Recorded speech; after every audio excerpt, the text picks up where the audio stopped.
Hey crew, I've got the key to that 22 Kia EV6. We are going to take it for a drive, but first let's check out how it looks on the inside and outside. Up front, we have the new and stylish Kia badge. Above, a black ribbed bar connecting the two LED headlights with their segmented DRLs. Down low is a jutting chin with a silver painted bar. This paint job is called Glacier. It's like a creamy cement color. In profile, we find a set of 19-inch aerodynamic wheels with black gloss and brushed alloy. They're wrapped in Kumho Krügen all-season tires, 225 section front and rear. That black ribbed bar is mirrored here on the wheel arches.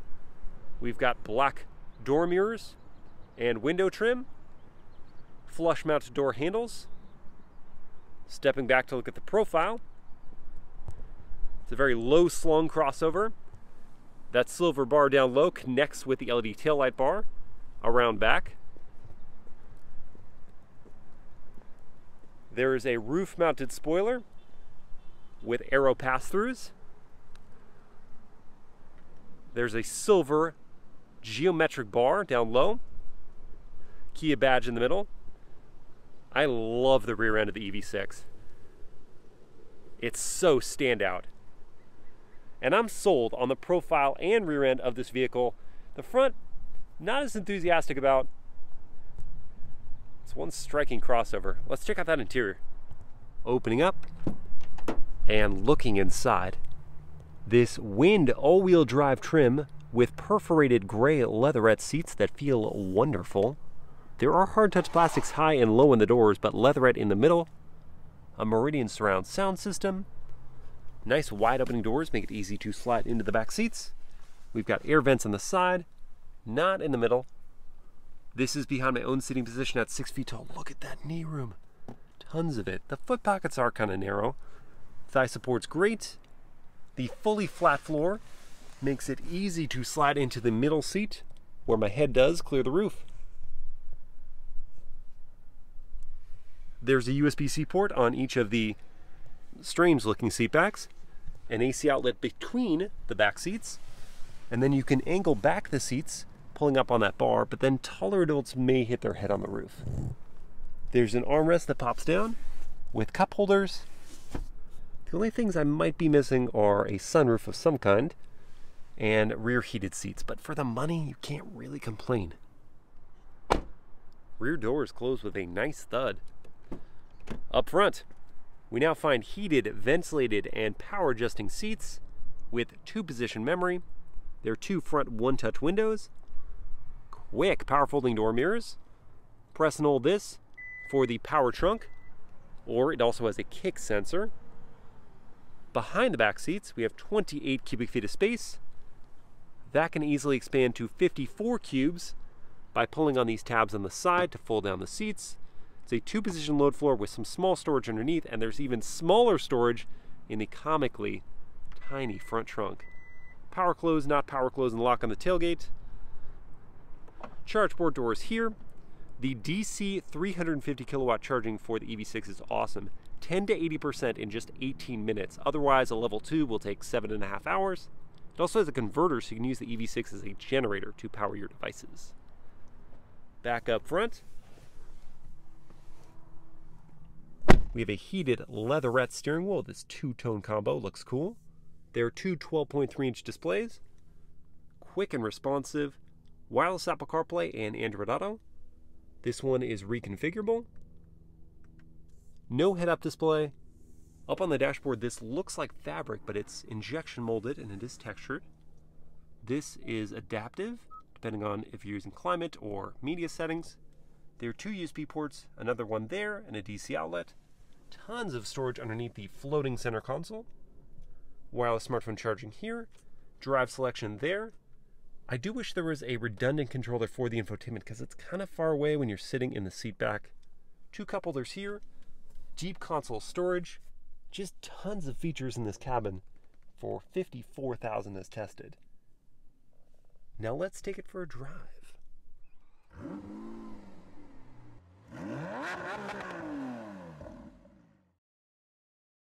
All right, let's fire it up.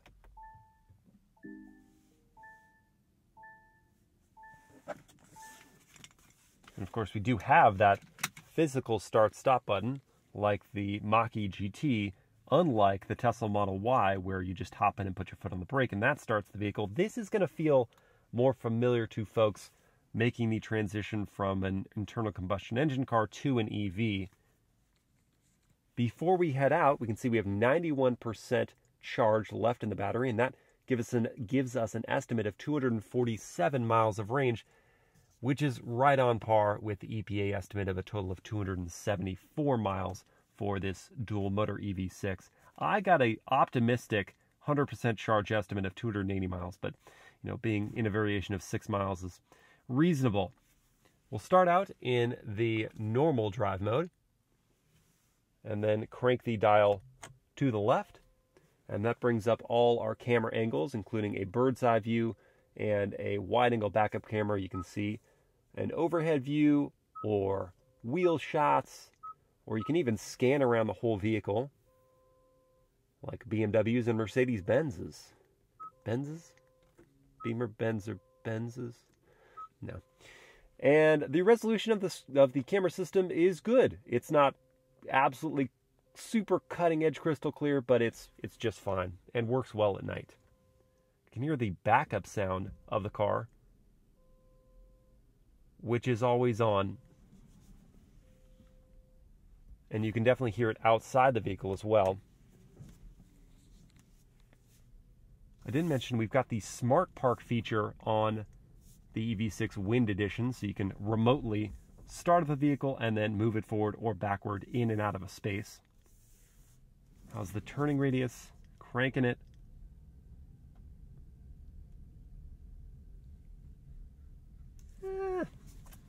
Not incredible, not as good as the Model Y, not as good as the ID4, probably right there with the Mach-E GT.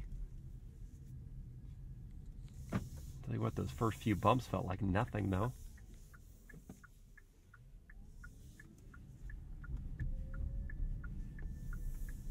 Horn test. Plenty loud. Let's talk powertrains, because you have two options in the EV6. The entry-level vehicle is a single motor in the rear-wheel drive with 2 battery options, but this dual motor setup uses the larger of the 2 batteries, a 77.4 kilowatt battery. And with the 2 motors working, we've got 320 horsepower and 446 pound-feet of torque, which is most certainly plenty. And with the regen set in the maximum setting, the moment you take your foot off the throttle, it starts dragging the vehicle down for a true one-pedal drive. Stronger even than the Mach-E GT and the Tesla Model Y long range.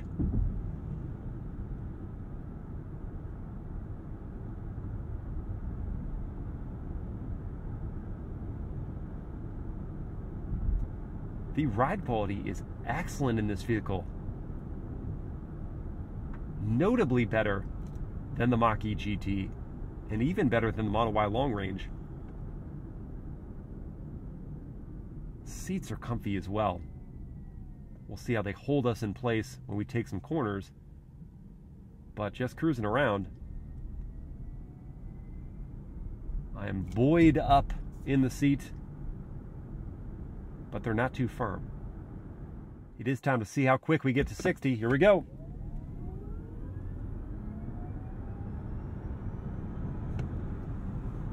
.6 seconds. With the all-wheel drive and the instant torque, you just scoot off the line. And that is quicker than Kia's estimate of 5.1 seconds for this vehicle. That is no slouch. Right about there with the Tesla Model Y long range that I tested not too long ago, which on paper makes more power than this. So, whew, underrated much, Kia? That's quick. Now, one thing I'm kind of missing out on with that experience of acceleration and thrust is some sort of soundtrack from the vehicle. You have nothing like that Tesla Model Y long range, and unlike the Mach-E GT, which gives you a few different sound profiles. I would love something to choose from to bring me more into the experience of go fast.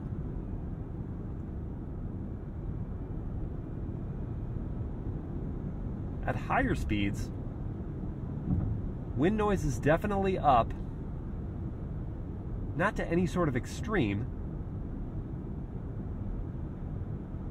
The cabin remains quiet enough to have a gentle conversation with your passengers.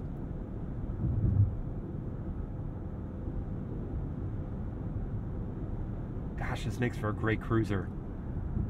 Just scooting around town, all the power you need, comfortable, keeping you at ease. Tracks nicely in the lane. I don't have to be busy with the steering wheel. Visibility is, well, it's right there with the Mach-E GT. Not as good as the Tesla Model Y. That I felt like the front just dropped off and those big tall windows just gave you this feeling of confidence. Fortunately, in this one, with the blind spot camera and the blind spot monitoring, that gives you some assurance. I'm going to turn off regen braking completely now so as not to interfere with a proper braking test from 60. Oh, stopped in plenty of time there. That pedal held its ground against my foot, pressing so hard against it. That gave me the confidence, and then of course the brakes actually biting in and slowing a vehicle that is not light. That was excellent. But how about that handling? I'm going to go into sport drive mode and turn off both traction and stability control. Once again with regen off and chuck it into a corner here.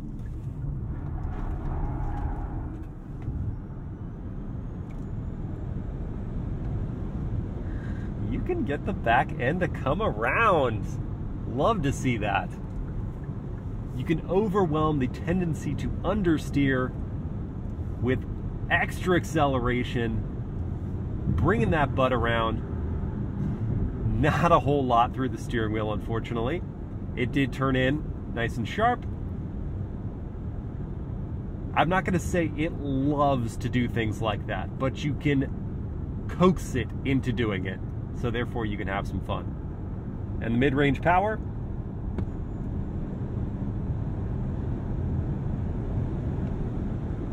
is absolutely enough. As I'm doing this, I'm realizing that I didn't even have sport drive mode turned on when I did the 0 to 60 test.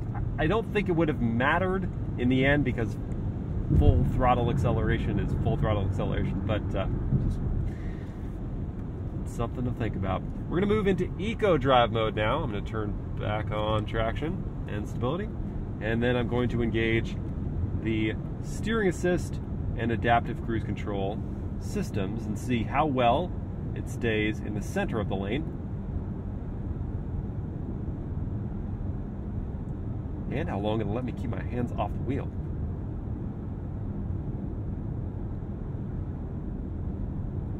Took that gentle curve beautifully, and it's still not asking for engagement.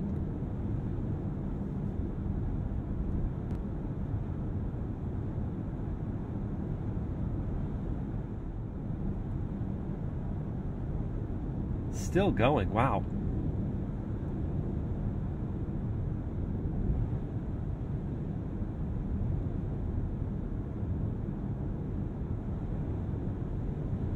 If you guys want to hear the Meridian sound system test, watch my night drive. I'll also show more of this adaptive cruise control working and the lane keep working in a night environment, but it, gosh, still no request to check in. We're going to call it there. That's awesome. And I know you're itching to find out about these windshield wipers, so here we go.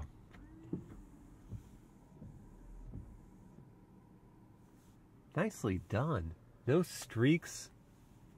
Got extra water or fluid over here, but hey, they did a great job. And as I re-employ some regenerative braking, I want to talk about pricing and competition for the EV6. You can get into one of these in the light rear-wheel drive trim for as cheap as $42,000.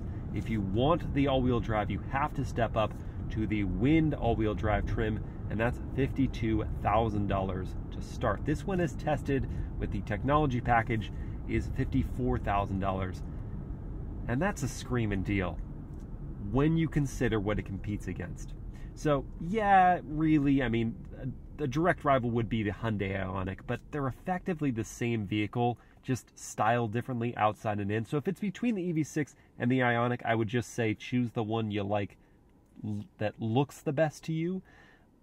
But really, it's also bringing in competitors that are more expensive and do make more power, but are the closest other options outside of the Hyundai Automotive Group.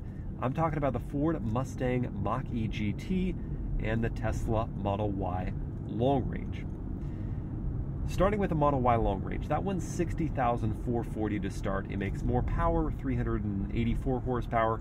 It's on paper quicker to 60, but in my test was the same at 4.6 seconds. The range is better, 330 miles if you get these smaller and ugly 19-inch wheels. The ride quality isn't as good as this. I don't think it looks anywhere near as good as this. The interior is not as nice, not as much going on here. It's not as comfortable and familiar. This is better than the Model Y Long Range if you don't need all 330 miles of potential range. Then there's the Ford Mustang Mach-E GT. And that one is very interesting. Priced a lot more than this. $63,000 to start means it's 11 grand more to start than the Wind all-wheel drive. I think it looks a little better to my eyes outside and in. Not a lot. This vehicle does look very good. You do get the glass roof. You do get ambient lighting. You get certain things that are not available in the EV6 Wind that you'd have to step up to the more expensive GT line. The performance is better. There are things about the Mach-E GT I really do appreciate. And I would argue that for the handling properties, for the additional performance, for that slightly better look, I would spend the extra money if it's available to you, if that's in the budget. If not, you should not be upset going with this EV6 Wind all-wheel drive. I would choose it over the Tesla Model Y Long Range. It's great to look at. The interior has a lot going on. The performance is great. The range is excellent at 274 miles. There's a lot to love about this vehicle, and I think Kia, Hyundai nailed it.